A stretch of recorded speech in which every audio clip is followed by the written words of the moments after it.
America's retail math just changed. Rents are up, theft is up, and shoppers have moved from browsing to bare bones budgets. In the past year, thousands of doors went dark, from pharmacies to department stores. These are 17 big retailers closing down stores all over America. Number 17, Macy's. They're not trimming, they're pulling back fast. In 2025, Macy's is closing 66 stores under its bold new chapter, on the way to shutting about 150 by 2026 and focusing investment on roughly 350 core locations. On paper, that's strategy. In real life, it pulls the anchor out of places like downtown Brooklyn, Boynton Beach, Philadelphia City Center, and Sunrise Mall in Massapequa. When Macy's leaves, nearby shops lose their traffic, vacancies spread, and landlords are stuck releasing huge spaces most fashion brands won't take. The reason is straightforward. Shoppers buy clothes online quickly and cheaply, while costs for energy, labor, and insurance keep rising. Even if some sales shift to Bloomingdale's or the smaller market by Macy's, the empty square footage is massive. For cities and suburbs, each closure cuts holiday crowds, sales tax revenue, and seasonal jobs, effects that linger long after the final clearance signs come down. Number 16, Walgreens. They're saying out loud what many pharmacists already know: the big drugstore format is struggling. The company expects to shut about 1,200 U.S. locations over the next 3 years, with roughly 500 closures in fiscal 2025. Profit pressures are stacking up: lower insurance reimbursements on prescriptions, higher wages and insurance, and rising security costs, while theft cuts into the small profits from everyday items. At the same time, more customers are refilling by app and using delivery, so in-store sales shrink. When a Walgreens goes dark, the impact is immediate. Neighborhoods can lose easy access to insulin, antibiotics, and vaccines, turning quick errands into longer trips. Nearby clinics and service shops that depend on that foot traffic feel it next. Landlords are left with drive-through buildings that aren't simple to convert. In areas where 2 pharmacies once created a small health hub, one closure can change leasing demand, parking flow, and even how attractive the block feels for people who want walkable essentials. Number 15, CVS. They've been shrinking since 2021, planning 900 closures over 3 years and trimming more locations with overlapping coverage or weak traffic. Hundreds have already gone, and 2025 took another big chunk as the company leans into clinics and digital prescriptions. When a CVS leaves, a strip center feels it fast: fewer quick stops, less spillover for the bakery, deli, or dollar store next door. Costs and tight reimbursements are part of the squeeze, but habits change too. If a refill arrives tomorrow, there's no reason to browse tonight. Many of these buildings sit on busy corners with drive-thrus and few easy second acts. Cities that plan ahead, zoning for medical, urgent care, or public services, can backfill quickly. Without that, a prime corner can sit dark. Number 14, JCPenney. This place is still getting smaller. In 2025, 8 more stores went dark. Annapolis, Pocatello, Topeka, Newington, Asheville, Charleston, San Bruno, and Denver, another step down from the 1,000-plus locations it had in the 2000s. Bankruptcy and a new owner kept the brand alive, but the store count never bounced back. The old middle of the market, big aisles, broad assortments, got squeezed by direct-to-consumer labels and search results that drop shoppers on the exact item they want. When a Penney's leaves a mall, it doesn't just quiet one wing, it scrambles the whole rent plan. Inline shops tied to anchor hours lose foot traffic and push for relief. Cinemas, casual dining, and weekend services have to find fresh reasons to visit or a new anchor entirely. Backfilling a multi-level box is expensive, and it isn't quick. Meanwhile, cities lose sales tax and holiday jobs right when other incentive deals around town need paying. For landlords, the math is simple but tough. Either break the box into mixed uses, fitness, medical, offices, entertainment, or watch a prime corner sit dark longer than anyone wants. Number 13. Kohl's. This retailer spent years trying to thread the needle between department store breadth and discount value, loyalty offers, Sephora shop-ins, and even Amazon returns. In 2025, the needle broke. 27 stores closed across states like California, New Jersey, Pennsylvania, and Texas. And the company also shut a large San Bernardino e-commerce fulfillment center. The issue isn't one line item, it's the total. Apparel browsing moved to phones, rents and wages rose, and theft shaved already thin margins. While Kohl's tests smaller formats and activewear heavy assortments, the legacy boxes remain a mismatch for current traffic. A Kohl's exit can pull the oxygen from a power center that counts on cross-shopping between off-price, beauty, and home goods. In second-ring suburbs where a single Kohl's anchored everyday errands, closures change household drive patterns and weaken the case for nearby pad site restaurants. The lesson for landlords? Mix matters. If mid-tier softlines falter, grocery, fitness, healthcare, and services have to carry more of the daily trip load. Number 12. Best Buy. The last national big box electronics survivor is downsizing again. Best Buy confirmed 24 store closures in 2025, with additional locations flagged for 2026, as upgrade cycles lengthen and brands sell direct. TVs now last close to a decade, laptops stretch 5 to 6 years, and phones are renewed more selectively. As Apple, Samsung, and Microsoft capture more sales through their own channels, the big box loses both the margin and the foot traffic halo that once justified six-figure monthly rents.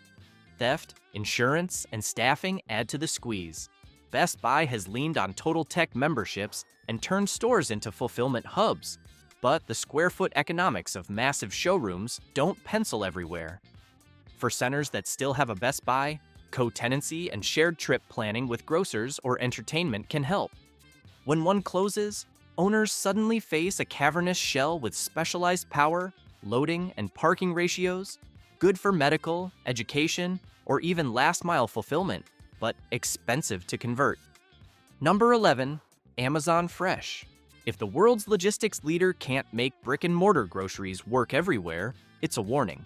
Amazon Fresh has closed locations in California and Virginia, paused several planned openings, and scaled back its just walk out strategy after finding the tech expensive to maintain and underwhelming for shoppers.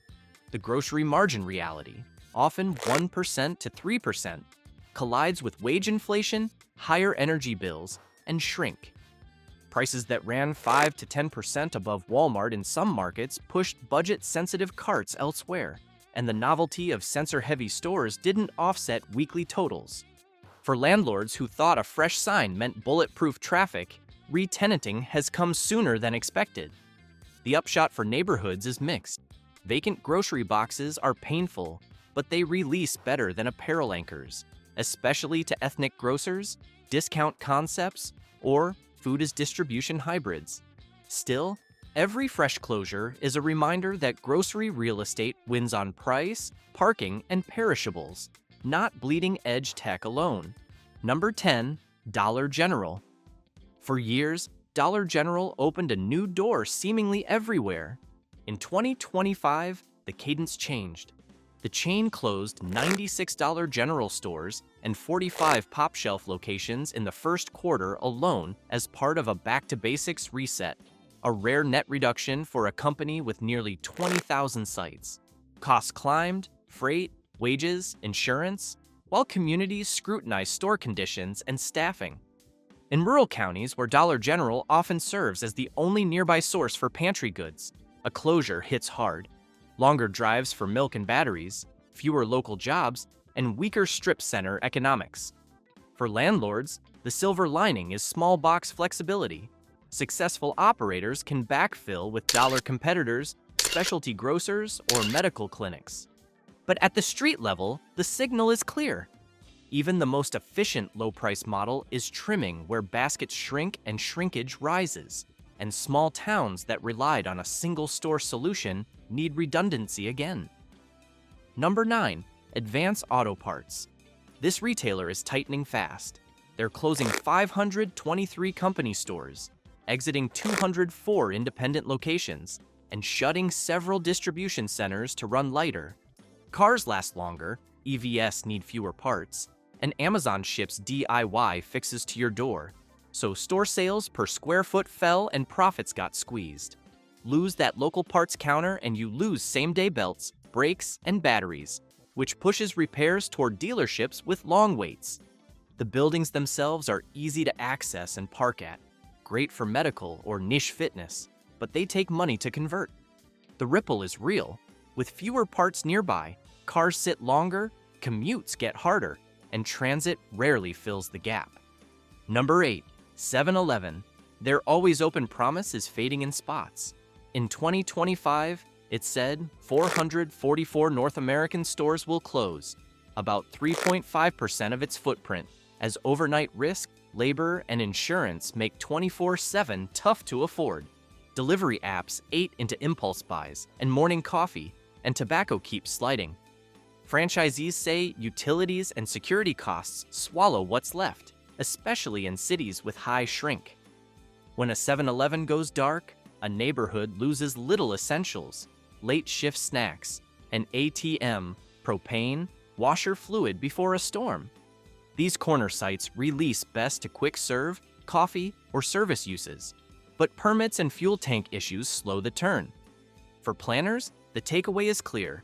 You can't assume round-the-clock convenience in your retail mix anymore. Number 7. Big Lots. They found a lifeline in a last-minute buyout, but 2025 still means shrinking. About 150 stores are on the chopping block as the company tries to fix steep sales drops and a muddled mix of furniture, decor, and everyday goods. Competition is rough. Dollar stores win on basics, warehouse clubs win on big items, and Amazon takes everything in between. For many working-class areas, Big Lots was the affordable place to furnish a room or set up a first home. When it closes, choices narrow fast, and online options don't help when you need a sofa today. In big shopping centers, losing Big Lots cuts down the casual while I'm here, browsing, that keeps plazas lively.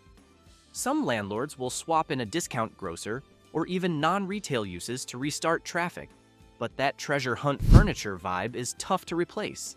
Number 6. Foot Locker. This place is closing more than 400 underperforming stores by 2026, a clear sign of how malls have changed. Sneaker buyers now go straight to Nike, Adidas, and brand apps, or chase drops online, so the middleman store matters less. Larger power store formats and community spaces couldn't beat higher rents and falling visits.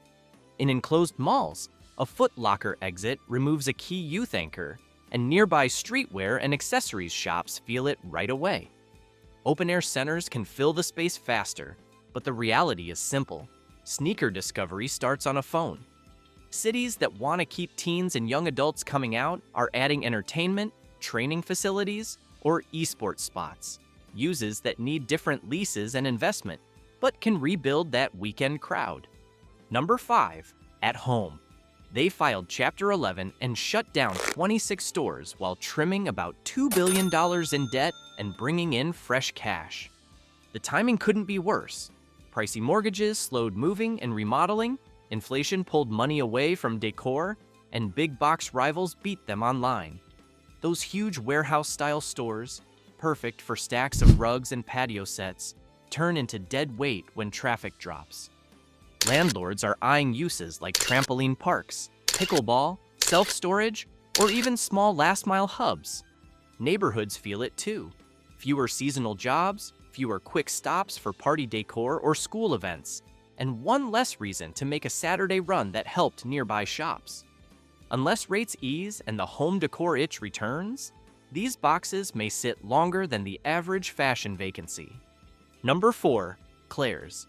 In 2025, Claire's sold its North American business and moved to close more than 290 stores, 235 Claire's and 56 icing, while keeping about 830 open. The mall formula of ear-piercing plus accessories is getting squeezed. Fewer teens roaming malls, and cheap lookalikes shipped to your door fast.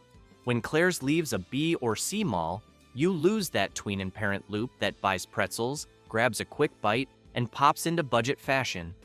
You also lose a small but real event inside the mall, piercing, that brought in families.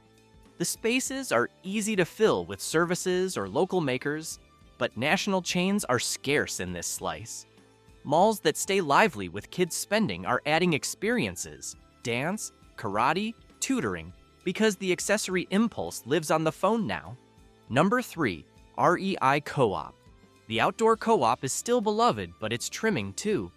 3 big flagships, New York, Boston, and Paramus, are slated to close in 2026 as costs, staffing, and shrink outweigh the flagship glow.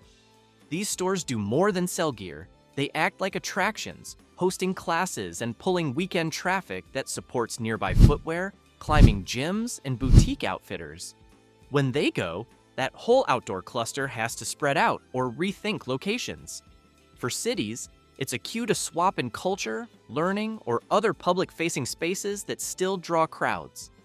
In the suburbs where REI stays, expect fewer mega temples and more events, pop-ups, and smaller formats that keep the community hook without the massive footprint. Number 2, Orvis. This retailer is rescaling to its core, fly fishing and hunting, and shuttering 31 full-price stores and 5 outlets by early 2026 while trimming most lifestyle apparel. The brand points to tariff shocks and a changing retail landscape. But the real estate read is specific. Many of those lifestyle doors sat in higher rent lifestyle centers, where traffic now revolves around food and wellness, not outfitting. By returning to a tighter assortment, Orvis keeps the brand durable, but whole submarkets lose a premium soft goods tenant that brought older, higher-income shoppers.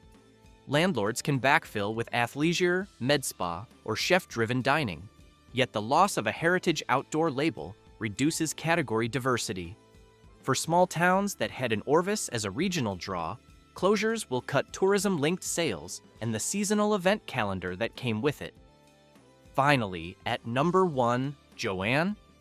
After 80 years, Joann is exiting brick and mortar, closing roughly 800 stores nationwide in 49 states following an unsuccessful search for a buyer and a sale of remaining assets to GA Group. For communities, this is more than a retail statistic. It's the loss of a creative hub. Quilting circles, school projects, theater departments, and Etsy entrepreneurs all relied on immediate access to fabrics, notions, and advice that online carts can't fully replace. The commercial real estate impact is broad. These mid-box units sit in neighborhood centers next to value grocers, pet, and office supply. When Joann goes dark, those centers lose a dependable multi-visit tenant with seasonal peaks from Halloween to prom. Some will backfill with medical, gym, or liquidation concepts. Others will wait on the next crafts operator if one emerges at scale. The larger signal for real estate is sobering. Specialty retail that taught, convened, and supplied a niche now cedes ground to generalists and delivery. And there you have it. From anchors going dark to corner pharmacies pulling back, America's retail map is being redrawn in real time. The next tenant in a dark box is the clearest forecast for your block. Which closure hit closest to home? Tell us in the comments and hit that subscribe button for more on what's changing where you live.